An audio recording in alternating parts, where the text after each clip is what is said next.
Kamusta 30? So, sobrang init, no? Ngayong etong bukod sa panahon, etong si Shaira. Dahil kamakailan, nalaman ng mga tao, no, after niya sumikat, na napakarami palang kinopya na mga kanta nitong si Shaira. Ngayon, bago natin umpisaan to, hindi ko po hini-hate si Shaira, ha? Hindi ako mag-hate commentary about her. Ang akin lang, no, ang property ng iba, sa kanila yon. Siyempre, nare-recognize naman natin yung talent niya, pero ang mali ay mali. So, tignan natin to, ha? Sa video na to, papakita natin at pakikinggan natin, i-compare natin yung mga kanta. So far, na nalaman ng mga tao na kinopya sa iba. Sabi dito, Shaira! 4 strikes ka na. 4 strikes na ang Shaira's team. Team ata talaga siya. Hindi ko po nare-research, pero kung may alam kayo, lagay nyo sa ilalim. Yung Selos daw. Forever Single, Babaero, tsaka Machine Gun. Ngayon, dalawa lang yung alam ko dyan, yung Selos lang at tsaka Forever Single. Napakarami. Sabi naman nila dito, no, we admire her talent and her group's collaboration, but we don't wanna tolerate stealing one's work. Tama naman yun, Tim. Pwede kayong magalit sa akin, but that's the truth, diba? Oh, ayun na, permission must be asked from the original creators, especially if kine-claim as your own, diba? Ngayon kasi, Shaira, Selos, hindi naman Shaira featuring Lenka, diba? Ganon, naiintindihan nyo.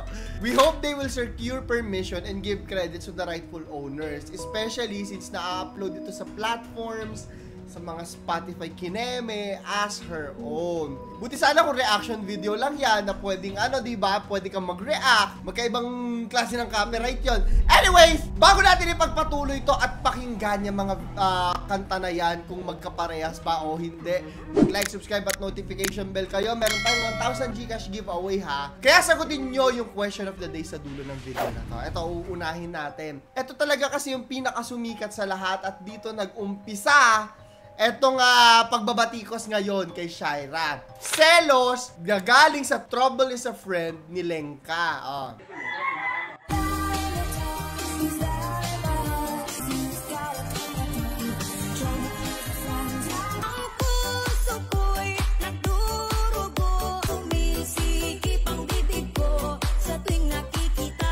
O kayo, ha, 1 to 10, gaano ka parehas? Ako 10, saktong-sakto naman talaga ito. Aminado naman talaga sila na kinopya talaga ito at ina-actionan na nila, I think, no? Ang nakakalungkot lang is si Lenka yung inaaway ng mga tao. Kung makikita niyo mga comments, mamaya babasahin natin. X naman yung ganun, karapatan niya yan. Property nila yan, ng team ni Lenka. Sila ang gumawa at nag-isip niyan, tapos sila aawayin. Medyo X po yung ganun. Hindi ko alam kung bakit ang mga tao ay si Lenka ang inaaway, di ba? O, ito, number 2. Forever Single, kay Papingka Masi Mensintain niya. Sana tama ay ang pagkakabanggit ko po dito. O, panoorin natin. Pamudahnya hatimu mendua, walau aku terluka. Hindi pa nagpe-play yung kay nagpe-play na sa utak ko. Kaparehas nga. Semoga bahagia bersama dirinya. Wala ka pang jowa, sadyang pihikan ba? O sobra mong choosy, kinagyan. Choosy! Lagi natatawa talaga ako doon. Nagpe-play talaga sa utak ko yung choosy na yun every time. Magkakapamilian, mag-asawa ka na, magte-30 ka na, wala ka pa rin jowa. Forever kang single, at bakit tatanda ka? 10, alam mo, talaga, galing talaga doon. Although hindi ko kilala si Papingka Masi, I think puro mga Indonesians, kung hindi ako nagkakamali, no? Meron akong teorya na parang nagpa-parody. Iba kasi yung rules pagdating sa mga parody, reaction videos. Parang pinaparody lang niya, tas nung sumikat lang, no, saka lang nakasilip talaga. Hindi ko lang alam yung exact na restrictions when it comes to parodies, no? Anyways, 10/10. Kayo rin ba naniniwala kayo na yung Forever Single ay kopya? Eto pa. Eto ngayon yung Babaero. Kay Lagi Shantik naman siya galing. Na parang Indonesian din ata, no? Pakinggan natin.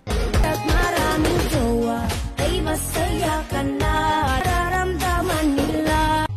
Malaki ka nga diriku. Tuwing hindi man dyan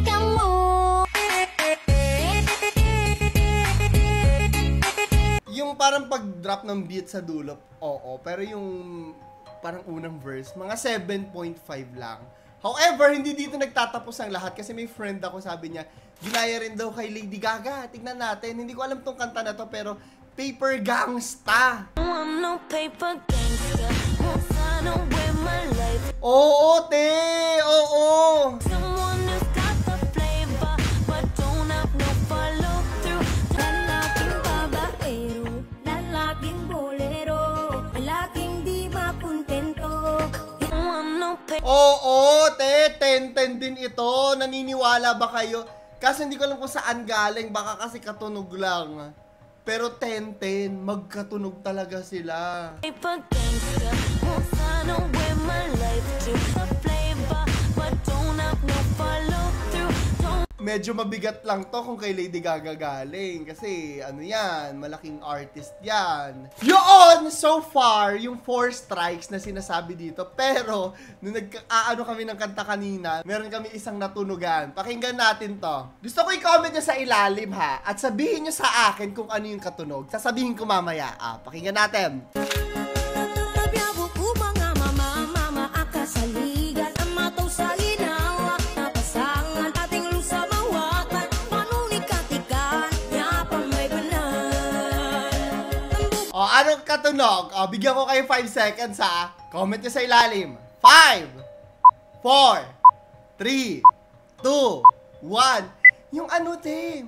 Kimi no, tama. Di ko alam kung tama yung lyrics. Kimi no toriko ni natte shimaeba kyo. Di ba? Pakinggan nyo!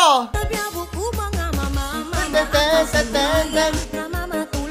Oh, ayun. I think at this point, no, parang pattern na rin talaga ng team ni Shaira. Yung ganyan.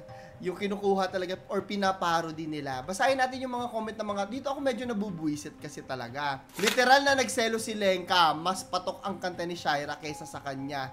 O ano ngayon? That doesn't take away the fact na si Lenka or yung kung sino man yung original na nag-produce ng kanta, ang may-ari nun, te. Huwag natin silang awayin for protecting their own, diba? Yung property nila. Ito pa, sabi dito, Selos is become famous, but your music not become famous. You are insecure and jealous! Ewan ko dito sa mga nagko-comment at mga hindi rin nag-iisip. Pwede kayong magalit sa akin ha, pero ang mali ay mali at mali na awayin natin yung tao for protecting yung kanilang property. Ito pa pala, meron pa palang isa! Hala, yung machine gun! O, pakinggan natin. Mana ada diriku di situ ada hati lu bersamamu. Ambulan tanpa uwi. Kapag nagsimula na siyang magsalita, tila ay Pagpasok pa lang parehas na agad. walang preno kilate di na sinunggan. Ibig nga'y di mo mapipigilan. Parehas talaga. 9/10. Well, anyways, kayo na lang yung tatanungin ko sa ating video ngayong araw. Meron tayong 1,000 Gcash giveaway ha. Sa tingin nyo, dapat ba na managot si Shaira or yung team niya dito sa mga pangkokopya na nagaganap na to? Ilagay nyo sa ilalim. So, yun lang po ang video natin para sa araw na to. Ito si Clara the Third. Nagpapaalam. At kung meron pa kayong alam na ibang kanta na parang katunog ng kanta ni Shaira, comment nyo din sa ilalim. Pakikinggan natin yan.